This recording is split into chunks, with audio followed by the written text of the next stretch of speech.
ఇప్పుడు మీరు బ్రహ్మానందం గారు, మీరు బాబు మోహన్, ఈ కాంబినేషన్ గురించి మీరు ఒకసారి తలుచుకుంటే ఆ రోజులు మీరు ఆ రోజు ముగ్గురు ఉండేవాళ్ళం అండి.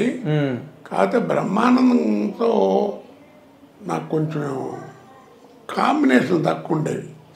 ఎందుకంటే అతను ఎక్కువగా హీరో పక్క వేషాలు వేసి ఉండేవాడు.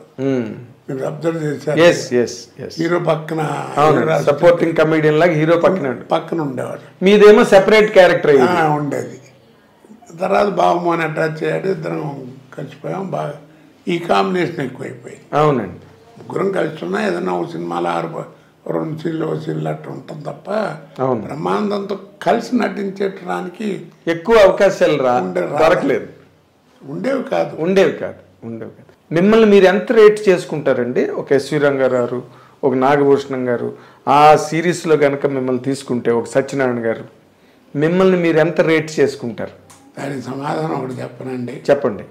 ఓ రోజు చాలా టైర్ అయిపోయానండి. ఆ రోజు బాగా ఒళ్ళంతా అలసిపోయినట్టు అయిపోయింది. మా అబ్బాయి వచ్చి పడుకునేవాడికి 11:30, 12 రాత్రి. ఈ రూమ్లోనే ఇక్కడే నేను ఇంట్లో కూర్చున్నాను, వాడు అట్ట కూర్చున్నాడు. తొందర పడుకోండి, పొద్దున్న 5 లేవాలి, బెంగళూరు వెళ్ళాలన్నాడు. ఏంట్రా మరి ఇవాళ ఏంటో బద్ధకంగా ఉందిరా, 2 గంటల నా నిద్ర లేకున్నట్టు చేస్తావు, ఫ్లైట్ అంటే 2-3 గంటల ముందు లేవాలి, ఎలా రా అబ్బాయి అనుకుంటున్నా అని అన్నా. అసలు మీ గురించి మీరు ఏమనుకుంటున్నారు అన్నాడు. నాకేం తెలియదురా అన్న. అదే మీ సక్సెస్ అన్నాడు. ఓకే, మీ గురించి మీకేం తెలియకపోవడమే మీ సక్సెస్ అన్నాడు. అది మీ దానికి సమాధానం. అదే మీరు చాలా తెలివితేటలుగా చెప్పారు దీన్ని. అది మంచి సందర్భమే అన్డౌటెడ్గా. ఎందుకంటే నేను మిమ్మల్ని బాగా, మీ కాంబినేషన్స్ అన్ని నేను బాగా ఫాలో అయినవాడిని. మీరు, బ్రహ్మానందం గారు, బాబు మోహన్ గారు, అందరినీ, ఈవి సత్యనారాయణ గారు రావడం, మళ్ళీ ఆయన కెరీర్ కూడా జారడం లాస్ట్ డేస్లో, ఇవన్నీ చూశాను నేను. మీరు అన్నది కరెక్ట్. ఎందుకంటే మీదంతా కూడా గుడ్డెద్దు చేల్లో పడిందని అలా వెళ్ళిపోతున్నారు, అంతే వెళ్ళిపోయారు. మీ మీద మీకేమీ ప్రాపర్ ఇది లేదు. కానీ మీరు అవతల వాళ్ళని అనేటప్పుడు మాత్రం కత్తి వజ్రాయుధం వెళ్ళి పేక కోసేసి లాంటి స్టేట్మెంట్లు ఇచ్చేవారు. అవతల వాళ్ళు అది పట్టుకుని, బాబోయ్ కోట మమ్మల్ని ఎంత మాట అన్నాడు అసలు. ఏమండి, అడిగేవాళ్ళేమో ఎలా అడుగుతారు, కోటగారు జోక్ చెప్పండి, అమ్మ జోక్ చెప్పండి, అది మా సినిమా టైటిల్ ఏమనుకుంటున్నారు చెప్పండి అని అడిగి చెప్పించుకుంటారు, ఆనందిస్తారు. మరి ఏమనాలను? ఇప్పుడు మాట్లాడకుండా కూర్చున్నాను అనుకోండి, ఏమైనా కోట అసలు ఏంటి అట్ట కూర్చుని ఏమైనా అర్థం ఉందా, ఉన్న చోట ఇట్టగా అంటారు. ఏదైనా గట్టిగా ఏదైనా ఉంటేనేమో. కాకపోతే ఏంటంటే మీరు అన్నట్టు స్ట్రైట్ ఫార్వర్డ్గా ఉంటుంది నా మాట. అవును, లౌక్యం లేదు. లౌక్యంగా ఎట్టు చెప్పడం, చాటుకెళ్ళి మాట్లాడటానికి దరిద్రం ఉండదు నా దగ్గర. డైలాగ్ బాగా చెప్పలేదు, రాసాయంగా ఉందని చెప్పేసి. అవును, నేను అలాంటి చాలా సందర్భాలు నేను చూశాను లొకేషన్స్లో. మీరు అనడం, వాళ్ళు దాన్ని అవన్నీ నేను చూశానండి. బట్ వాళ్ళు కూడా పాపం కోటగారు చెప్పారంటే ఏదో ఉంది విషయం అనుకుంటారు తప్ప, అంటే నేను పర్సనల్ క్యారెక్టర్ల గురించి పెద్ద మాట్లాడినండి. అంటే 10 మంది ముందు విమర్శించడం అట్టని చేయను. అదే మామూలుగా జోకులుగా ఉంటాయి. అదే గులాబీ వచ్చినప్పుడు వర్మ కృష్ణవంశీ హాబీ 2 తీరేయని, గులాబీ సినిమా వచ్చినప్పుడు అవన్నీ బాగా పాపులర్ ఇండస్ట్రీలో. అది చెప్తున్నా నేను. అలాగే అడిగి చెప్పించుకుంటారు. గబ్బాలేమో కొంతమంది ఏమో నవ్వుకు. ఒక రోజున అక్కినే నాగేశ్వరరావు అన్నపూర్ణ స్టూడియోలో మర్రి చెట్టు ఉంది కదా, దాని కింద కూర్చేసి కూర్చునేవారు సాయంకాలం పూట, అప్పుడు మధ్యాహ్నం పొద్దున పూట. రోజు అక్కడ ఉంటే కోటారావు అని పిలిచారు, వెళ్ళే. పాపం మహానుభావుడు, ఎంత ఇష్టం. ఇద్దరు అని సినిమా ఒకటి రిలీజ్ అయింది. అవును, కోదండరామిరెడ్డి గారి దాంట్లో నాగార్జున, నాగేశ్వరరావు ఇద్దరు ఉంటారు. తాగొచ్చి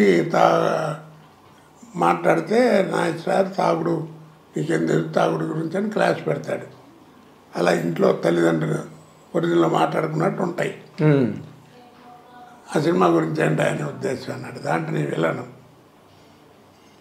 ఏముంది చెప్పు సరదాగా తెలియదు అందరూ అంటుంటారు 4 మంది అన్నాడు. ఏముంది సార్ సినిమా ఇద్దరు ఎలా ఉందని అడిగితే నిద్ర అన్నారన్న. చాలేదా నీ లెవెల్కి చాలేదన్నాడు. బాగానే ఉంది కానీ చాలేదన్నాడు. చేతిలో మామిడి మండ ఒకటి చిన్నది పట్టుకుని ఇలా అనుకుంటూ మాట్లాడుతున్నాం. ఇది లెవెల్కి చాలేదు అన్నాడు. ఏముంది సార్ కొంచెం బాధపడతారేమో అన్నాడు. పర్లేదు చెప్పు అన్నాడు. ఏం లేదండి, తాగొచ్చి మీతో మాట్లాడుతుంటాడు కదా, మీ ముందు ఎవడన్నా తాగుడు యాక్షన్ చేస్తే ఎవడన్నా నవ్వుతారు, మీరు ఎంత పాపులరో ఇలాగే మాట్లాడి లెక్కరికి లిక్యూరికి తేడా తెలుసా అని ఏదో మీటింగ్ పెడతాడు ఆయన. ఇంటర్వ్యూలు అందరూ వెళ్ళిపోతున్నారండి. వెళ్ళిపోతున్నారు ఏంటి సినిమా వాళ్ళు అది కదండి, వాళ్ళిద్దరూ ఏదో father and Sons family affairs మాట్లాడుకున్నారు, మనం వినటం బాగుండదని వచ్చేస్తున్నాం అన్నారు. అన్నా ఆ చిన్న మామిడి మనకి పేర్లు కొట్టి బయలు చెప్పా నవ్వుకున్నాడు. అలాగే చిరంజీవి గారు కూడా అలాగే ఎందుకంటే చెప్పేది నాగేశ్వరరావు ఒక ఫంక్షన్లో బ్రహ్మానందం గారు కూడా ఉన్నారు. బ్రహ్మానందం గారు ఫంక్షన్ అది, ఆయనకి అభినందన నాగేశ్వరరావు పెద్ద ఆయన చీఫ్ గెస్ట్ ఏదో మాట్లాడుతున్నా ఎప్పుడు వెళ్ళలేదు. నాకు పద్మశ్రీ వచ్చినంత ఆనందం వేసింది ఆ రోజు, ఇప్పుడు కొన్నేళ్ల క్రితం. ఇక కోట గురించి ఏం చెప్తాం, బ్రహ్మానందం గారి గురించి కస్తూరి శివరాజు నుంచి అందరితో చూశాను బ్రహ్మానందం గారి దాకా. అని ఆయన బ్రహ్మానందం గురించి మంచిగా చెప్పడం మొదలెట్టాడు. అయిపోయిన తర్వాత పక్కనే ఉన్నాడు. ఈ కోట గురించి ఏం చెప్పాలి, ఒకటే ఒక మాట అండి, నో రీప్లేస్మెంట్ ఫర్ హిమ్ అన్నాడు. అంతకంటే ఏం కావాలి చెప్పండి. అలాంటి మహానటుడు ఆ మాట అన్నా అంటే అక్కినేని నాగేశ్వరరావు అంతటి మహానటుడు నో రీప్లేస్మెంట్ ఫర్ హిమ్ అన్నాడు. మీరు కూడా అలాగే ఫీల్ అవుతారండి? నేను చెప్పాను కదండి, మీకు తెలియదు మీ గురించి యథార్థంగా భగవంతుడు సాక్షిగా అండి. ఇంతకంటే ఇక అబద్ధం ఆడినా కానీ పాపమే అది. అదేలేండి. నేను ఎప్పుడు వాళ్ళ క్యారెక్టర్ బాగుందని 10 మంది చెప్తే ఓహో అక్కడ అన్నీ ఎప్పుడు చూసినప్పుడు ఓ సీన్ బాగా చేశానే అని అనుకుంటాను తప్ప నా అంత నటుడు లేడు, లేకపోతే నేను గొప్ప నటుండి చస్తే మీరు నమ్మండి నా మనసులోకి రాదు అది. అదేలేండి. అదే అందుకే మీరు ఇంత కెరీర్ ఇంతకాలం కొనసాగి ఏదైనా అనండి మీరు నిజం చెప్పాను.